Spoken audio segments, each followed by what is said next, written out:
The invitation arrived on a gray afternoon, tucked between overdue bills and polite rejections.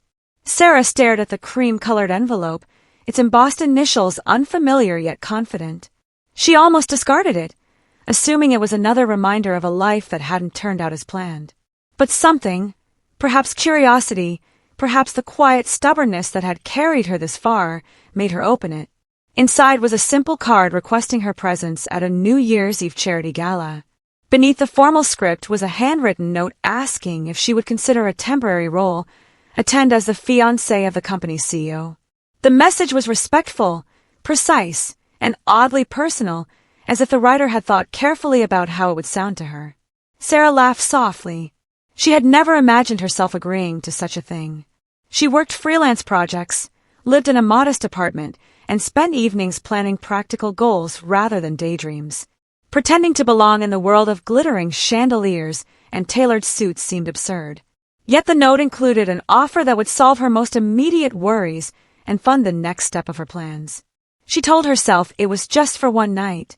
The first meeting took place in a quiet conference room overlooking the city. Daniel Reed entered without ceremony, carrying a notebook instead of the arrogance she had expected. He introduced himself simply, explained the situation clearly, and apologized for the unusual request. "My board expects me to appear settled," he said, choosing his words carefully. "It's an old-fashioned expectation, but this event matters to our future projects. I wanted to be honest and make sure you felt comfortable." Sarah appreciated that. She appreciated the way he listened, too, really listened, when she asked questions and set boundaries. They discussed details like names of imaginary relatives, how they might have met, and how long they had supposedly been engaged. The conversation felt oddly like planning a play rather than a deception. By the end of the meeting, Sarah surprised herself by agreeing. The days leading up to New Year's Eve passed quickly.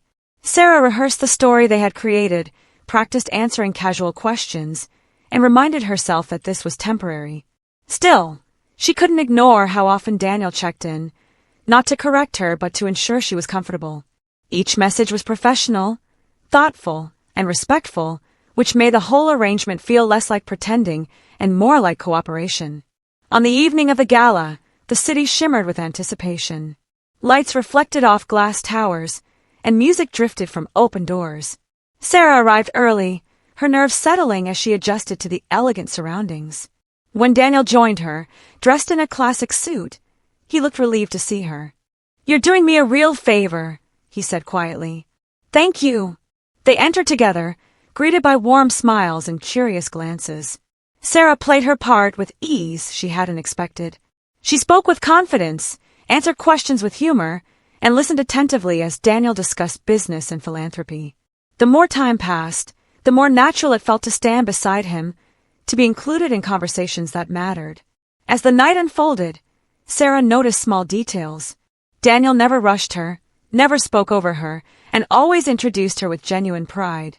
When the music grew louder and the room more crowded, he guided her gently through the space, always mindful of her comfort.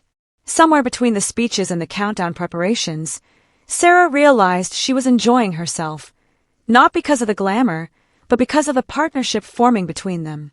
It felt balanced, respectful, and surprisingly sincere. They stepped out onto a quiet balcony to escape the noise. The city stretched below them, alive with lights and movement.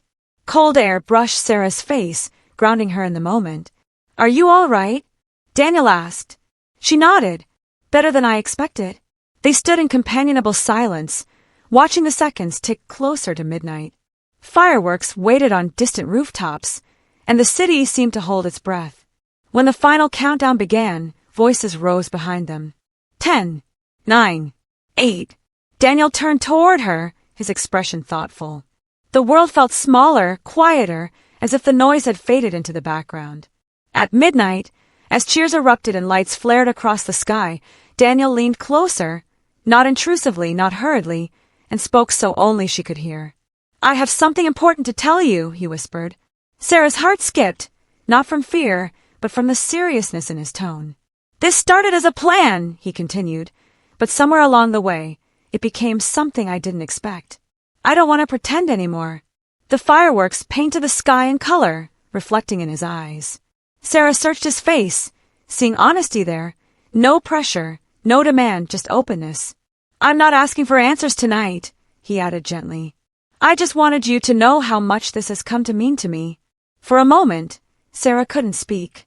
She thought of the year behind her, full of uncertainty and quiet resilience. She thought of the year ahead, unwritten and open. "Thank you for telling me," she said finally. "That matters." They returned inside as the celebration continued, but something had shifted. The pretense was gone, replaced by a shared understanding that whatever came next would be chosen, not performed. When the night ended, Daniel ensured she got home safely. At the door, they paused, the city still humming around them. "Happy New Year," he said. "Happy New Year," she replied, smiling. As Sarah closed the door behind her, she felt something rare and precious, the sense that a new chapter had begun, not because of a role she played, but because of who she truly was and who she was becoming. And for the first time in a long while, the future felt bright.